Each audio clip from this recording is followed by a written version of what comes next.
Never play to the gallery. I think, but you never learn that until much later on, I think.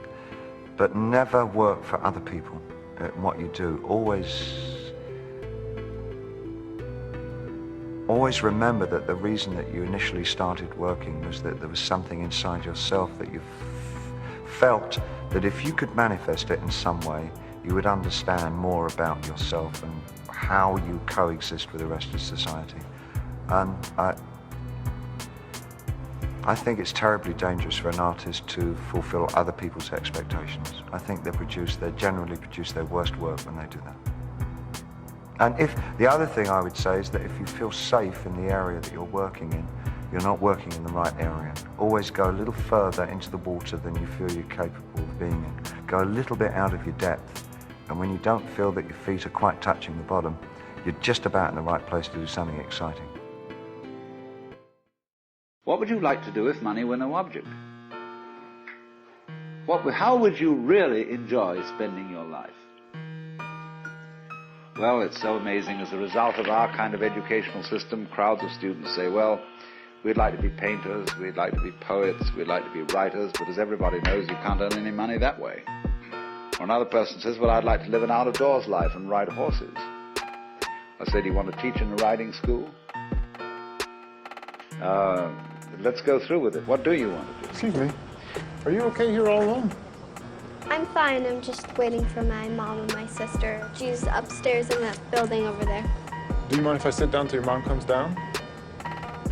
Sure. Yeah? Are you interested in poetry? Actually, I am, kind of. Really? Yeah. I write poetry. I keep it all in this notebook. Secret notebook. When we finally got down to something which the individual says he really wants to do, I will say to him, you do that. And forget the money. Because if you say that getting the money is the most important thing, you will spend your life completely wasting your time. You'll be doing things you don't like doing in order to go on living, that is, to go on doing things you don't like doing, which is stupid.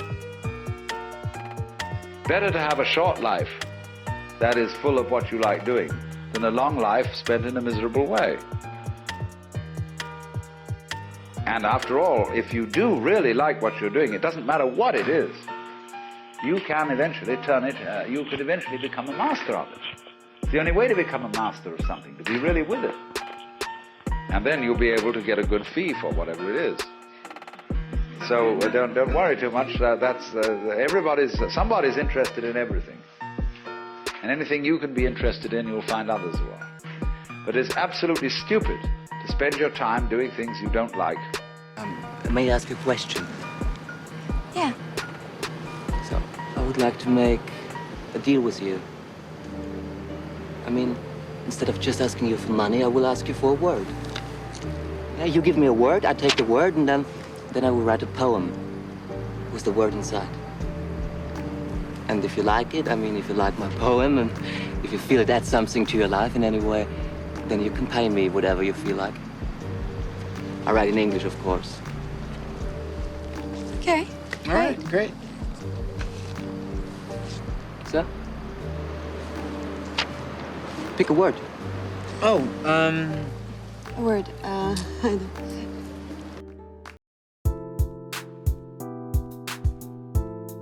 Being an artist is great if you're doing it for the love of it, rather than money and fame. But like anything else, there are also some challenges that come with it, and most of them don't have anything to do with the creation of the art itself. A lot of the trouble with being an artist comes from the fact that we unfortunately need money to live. So if you're an artist, you will inevitably have to find a way to exploit your passion by monetizing it. And that's where the trouble begins. You see, when you're an artist, some people may say they love your work, but what does that really mean? If you love what you do as an artist, eventually you may find some people who like what you create. But most of them won't really support your work beyond pressing the like button and leaving a nice comment. Unfortunately, you won't really get far as an artist if the people who say they love your work also don't actually support it by buying it. So you have to keep plugging your work constantly to reach more and more people. Out of 100 people, if you're lucky, maybe one might buy your work. And if you do happen to make a few fans, some of them will want you to remain unknown so you don't go mainstream and sell out. And yet, they won't actually support your work. I think this is why most artists sign record deals. It limits you to an extent in your creativity, as some artists even lose their rights to their own work. But like everything else, there are upsides to it because at least then you have security. That's the trouble with being an artist. Some people may say they love your work, others may say they hate it, but at the end of the day, both sides are just saying words. Most of them don't actually put them into action. So eventually, you become indifferent to both compliments and insults because they are just words on a screen. One may repeatedly say they love something, but if they won't show it in their actions, then they are just words.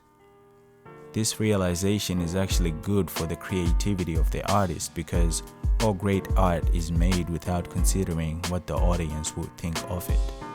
But the trouble is, you still need to somehow find people who appreciate your art and who are also willing to support it. Because how else are you going to live as an independent artist? Some artists never find people who will support them, regardless of how great of an artist they are.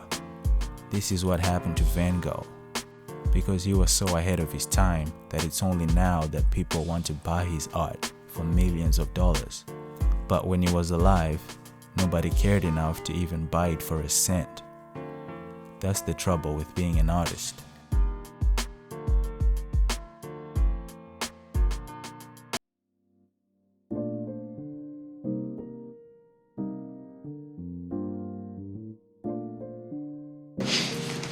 Good luck, man. Bye. Bye. Bye.